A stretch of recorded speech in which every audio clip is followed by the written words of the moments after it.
திரு Bussy Anand அவர்கள் வந்து இந்த சிச்சுவேஷனுக்கு அப்புறம் திடீர்னு தலைமறைவு, அவர் மேலேயுமே வந்து கைது நடவடிக்கை எடுக்கப்படும் அப்படின்ற இதெல்லாம் போயிட்டு இருந்துச்சு. அவருமே இந்த சிச்சுவேஷன்ல வந்து தனித்து விடப்பட்டார். அது நீங்களே ஹேண்டில் பண்ணிக்கிங்க அப்படின்ட்டு, கட்சி சார்பா இல்லாம. இல்லை, இப்போ அங்கே சம்பவம் நடந்தப்போ விஜய் கிளம்பி வந்துட்டார். ம். இப்போ அவர் வந்து நீங்கள் அடுத்து என்ன பண்ண போறீங்கன்னுலாம் கேட்பதற்கான அவகாசம் இல்லையா, ம். அல்லது அவங்களே ஏதாவது பண்ணிப்பாங்களான்னு அவர் நினச்சிருக்கலாம். ஏதோ அவங்களுடைய நாலேஜுக்கு அவங்க ஏதாவது பண்ணிக்கிட்டோம்னு கூட நினச்சிருக்கலாம். அவர் கிளம்பி வந்துட்டார். அங்கிருந்து கிளம்பி வேற எங்கேயோ ஒரு புஷி ஆனந்த் போயிட்டாரு.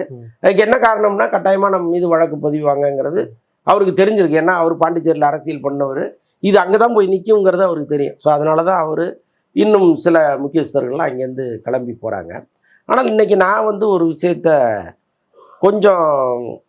கொஞ்சம் நெருடலாக இருந்துச்சு. என்னென்னா, இப்போ புஷி ஆனந்த் சார்பாக பேசுகிற வழக்கறிஞர் என்ன சொல்கிறாருன்னா, இவர் மீது நீங்கள் ஏன் வந்து வழக்கு பதிவு பண்ணுறீங்க, மதியழகன் மேலே தானே பண்ணணும்னு சக கட்சிக்காரரை வந்து உள்ள குற்றவாளியாக மாற்றுறாங்க. பார்த்தீங்களா, அதுதான் தப்புங்கிறேன். ஓகே, அப்படி இருந்தால் நீங்கள் எப்படி கட்சி வளர்க்க முடியும்? அவனுக்கு ஒரு பிரச்சனைன்னா அவனுக்காக நீங்கள் தானே போய் நிற்கணும்.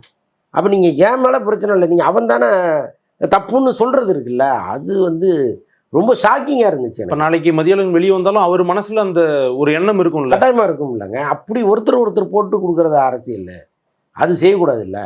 நீங்கள் எனக்கு முன்ஜாமீன் கொடுங்கன்னு கேட்குறதுல எந்த தவறும் இல்லை.